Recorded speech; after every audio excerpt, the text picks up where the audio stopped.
ठंडे दिमाग से सोचो कि आपकी फैमिली का फाइनेंशियल बैकग्राउंड कैसा है। कि कोई भी आपका विजन हो, कोई भी आपका गोल हो ना, तो पाथ कभी भी क्लियर नहीं होता है। एक्सपीरियंस मिलता है जब आप सेल्फ रिफ्लेक्ट करते हो। जब नेगेटिव थॉट्स दिमाग में आते हैं तो सबसे पहले मैं ये क्वेश्चन करता हूँ कि क्या ये नेगेटिव थॉट्स रियल हैं?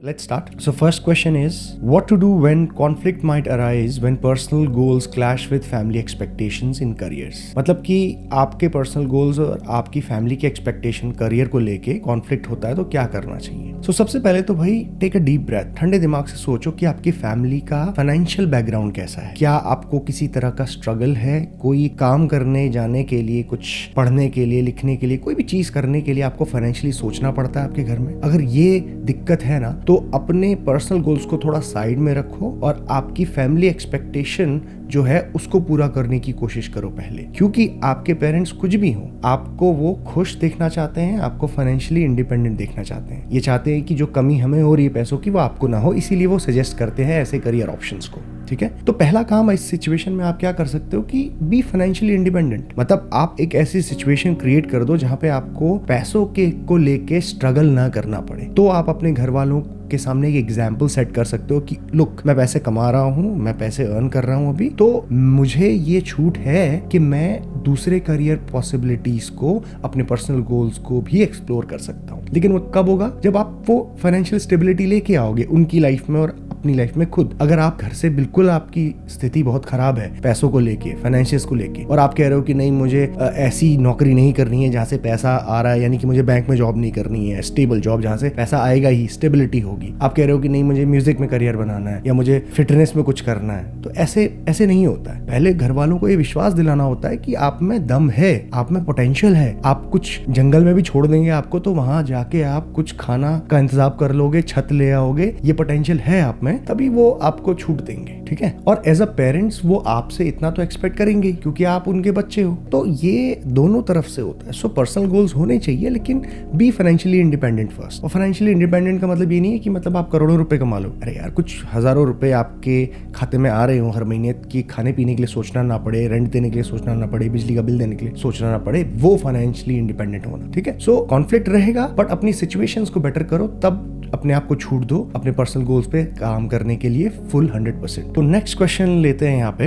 Why is having a clear vision more important than a strong one? मतलब एक स्ट्रॉन्ग विजन का होने से पहले आपका विजन क्लियर होना कितना इंपॉर्टेंट है। अब इसको ऐसे समझो कि कोई भी आपका विजन हो, कोई भी आपका गोल हो ना, तो पाथ कभी भी क्लियर नहीं होता है। मतलब आपको पता है कि आपको ये पहाड़ की चोटी पे पहुंचना है, लेकिन ये पहाड़ की चोटी पे कैसे पहुंचना है वो रास्ता हमेशा ब्लर होगा। वो अननोन रास्ता, वो अंधेरा जो होगा ना, वो हमेशा आपको ऐसा लगेगा कि यार यहाँ पे रास्ता है नहीं है नहीं है, अनलेस यू स्टार्ट वॉकिंग। जब तक आप चलना चालू नहीं करोगे, अंधेरे में आप आंखें खोल के 5 मिनट तक खड़े नहीं होगे, तब तक आपकी वो आंख जो है ना वो एडजस्ट नहीं करती है अंधेरे से, डार्कनेस से अडेप्ट करती है। ठीक है, रात को जब आप जाओगे ना, कभी बहुत जंगल में बहुत अंधेरा है, तो आपको ऐसा लगेगा कि अचानक से कुछ दिख नहीं रहा है। थोड़ी देर 2-4 मिनट वहां पे रुको, आपकी आंख अपने आप एडजस्ट कर लेगी उस अंधेरे में, और आप उसमें भी देख पा रहे होगे, क्लियरली नहीं बट फिर भी आपको नजर आने लगेंगे छोटी छोटी पगडंडियां, रास्ते। So this is what happens. आपका एक स्ट्रॉन्ग विजन है, स्ट्रॉन्ग गोल है, वो तो होना ही चाहिए, लेकिन जो आप कह रहे हो ना कि किस तरीके से क्लियरिटी आपको मिलेगी उस विजन में, वो धीरे धीरे ही होगा। स्टार्टिंग में किसी को नहीं पता होता कि वो जो काम करने जा रहे हैं वो कैसे करेंगे, कैसे होगा, क्या होगा, नोबडी नोस। आप ट्रैवल करते हुए जर्नी में ही find out. So yes, always have a strong vision where you want to be, और उसके साथ साथ अलोंग द वे आप अपने विजन को और क्लियर करते रहो। So this is how it happens. Okay, now next question is, why is self-reflection considered important in decision making and personal fulfillment? देखो, सेल्फ रिफ्लेक्शन तो जिंदगी के हर पार्ट में इंपॉर्टेंट है ही। मतलब आप जो काम कर रहे हो अपनी जिंदगी में, उसको एक बर्ड व्यू से देखना बहुत जरूरी है। बहुत सारे काम मैंने अपनी लाइफ में किए हैं, और जब भी उन कामों को, बड़े कामों को, चाहे वो बिजनेस रिलेटेड हो, चाहे वो रिलेशनशिप रिलेशनशिप रिलेटेड हो, पर्सनल रिलेशनशिप, जब भी उन कामों को, उन एक्शंस को, मैं अपने डिसीजंस को मैं बर्ड व्यू में देखता हूँ तो मुझे नजर आता है अच्छा ये वाले काम को मैं बेटर तरीके से कर सकता था, वो वाला जो डिसीजन था उसको मैं थोड़ा 5 मिनट रुक के और ले सकता था, ये वाला डिसीजन मैंने बहुत जल्दी ले लिया, अगर मैं ऐसा ना बोलता या ऐसा ना कहता या ऐसा नहीं करता, ये मार्केटिंग स्ट्रेटेजी में यूज नहीं करता, इसकी जगह पे ये करता, तो सिनेरियो कुछ और हो सकता था। अब ये रिफ्लेक्शन आपको वो गलती पे पछतावा नहीं कर रहे हो आप, ठीक है, इसको ऐसे मत लेना। Self reflection, personal reflection is not like कि आप कोई अपने रिग्रेट कर रहे हो अपनी जो आपने काम किए, जो भी किया उस टाइम के हिसाब से आपने अपनी विवेक और बुद्धि के हिसाब से बिल्कुल सही किया था, लेकिन अब आज जब उसको पर्सनली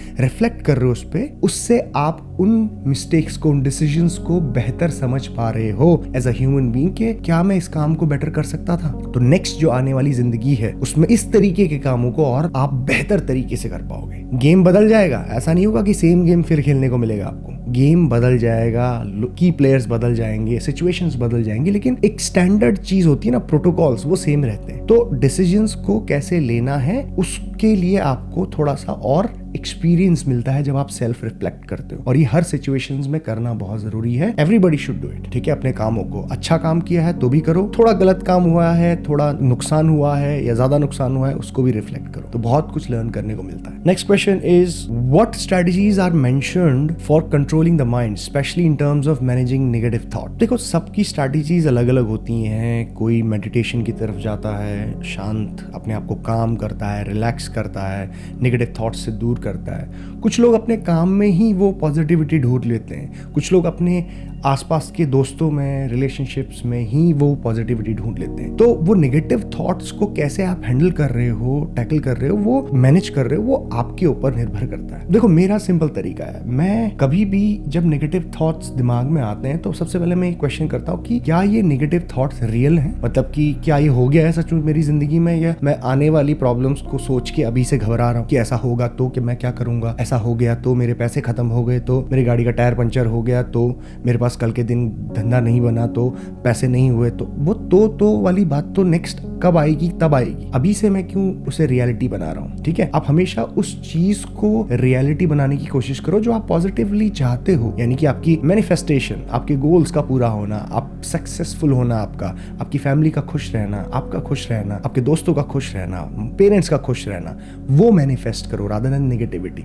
डिफिकल्ट होता है ये, आई नो, क्योंकि नेगेटिव थॉट्स आते हैं, आप इंपॉर्टेंस ही मत दो ना उनको इतनी। यहाँ पे केयर फ्री एटीट्यूड जरूरी है कि हाँ हो गया, देख लेंगे, लेकिन अभी मेरे हाथ में क्या है, काम करना। Only thing I can do is work, nothing else. ना मेरे हाथ में मेरा पैदा होना था, ना मेरे हाथ में मेरा मरना है। मान लो कि ये छोटा सा कपड़े का टुकड़ा है, बड़ी अच्छी बात मैंने सुनी थी सलीम खान साहब से। आपके पास एक कपड़े का टुकड़ा है जिसके दोनों एंड्स ऐसे फ्री हैं, ठीक है। मान लो कि एक एंड है आपका पैदा होना और दूसरा एंड है आपका मरना। अब टेक्निकली देखा जाए तो ये दोनों एंड जो है आपके हाथ में है ही नहीं, ये आपका नहीं था, मतलब आपका पैदा होना आपके हाथ में था ही नहीं, ये देखिए, और ना ही आपका मरना आपके हाथ में। तो फिर हम टेंशन क्यों ले रहे हैं कि ये कपड़ा कैसे चलेगा, कैसे उड़ेगा? दोनों चीजें आपके हाथ में नहीं है, both the ends are not in your hands, ठीक है। सो व्हाई वरी, क्यों हम इतना नेगेटिविटी को, इतनी चीजों को अपने दिमाग में लेके आते हैं जब हमारे हाथ में कुछ है ही नहीं, हमारे हाथ में सिर्फ मेहनत करना है, दैट्स इट, नथिंग एल्स, ठीक है। सो नेगेटिव थॉट्स को ऐसे कंट्रोल किया जा सकता है कि don't give them too much of attention. Even if you are struggling right now, थोड़ी देर परेशान हो, 2 मिनट, उसके बाद forget about it, let's come back to the work. इसीलिए अपने मंकी माइंड को खींच के लेके आने का है वापस।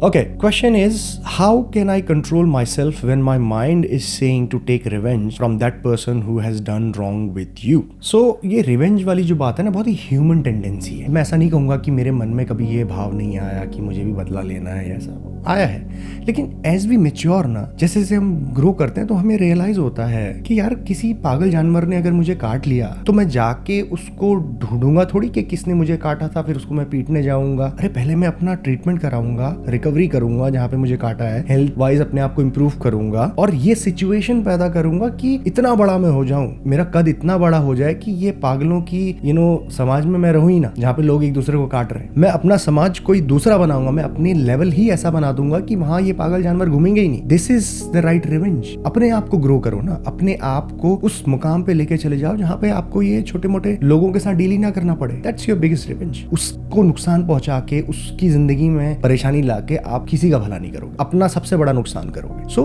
It's better to improve yourself. ये बहुत ही बेसिक बात है, लेकिन हम मिस आउट कर जाते हैं। हम सोचते हैं कि यार उसने मुझे कुछ गाली दी तो मैं भी जाके गाली दे दूंगा, उसने मुझे ऐसा बोला तो। यही मौका होता है बड़ा बनने का। Use that part, become something huge. किसी ने अगर तुम्हारी बेइज्जती करी है, किसी ने अगर तुम्हें नीचा दिखाया है, तो उसको एक आग की तरह अपने अंदर रखो और उसमें उसको जलाने की कोशिश मत करो, उसमें अपने काम को तपाने की कोशिश करो और ग्रो करने की कोशिश करो। ठीक है, जब इतने बड़े हो जाओगे ना कि जहां पे तुम हो वहां पे जिसने तुमसे तुम्हारे लिए कुछ गलत किया है वो सर उठा के भी ना देख पाए, इस लेवल पे तुम पहुंच जाओ। That's your biggest revenge. ठीक है, बदला लेने की मत सोचो, अपने आप को ग्रो करने की सोचो। अब इसमें एक और बात मैं कहूंगा, क्योंकि जब भी हम रिवेंज की बात करते हैं ना, बदला, रिवेंज, ये है शकुनी की तरीका। अब इसमें मैं आपको एक और बात बताऊंगा कि जो ये बदला, रिवेंज जैसी जो चीजें हैं ना, ये इमोशन जो है शकुनी का इमोशन है कि भाई बदला लेना है, किसी ने हमारा ये किया तो हमें बदला लेना है। नहीं, आपको कृष्णा का वे फॉलो करना है, उद्धार,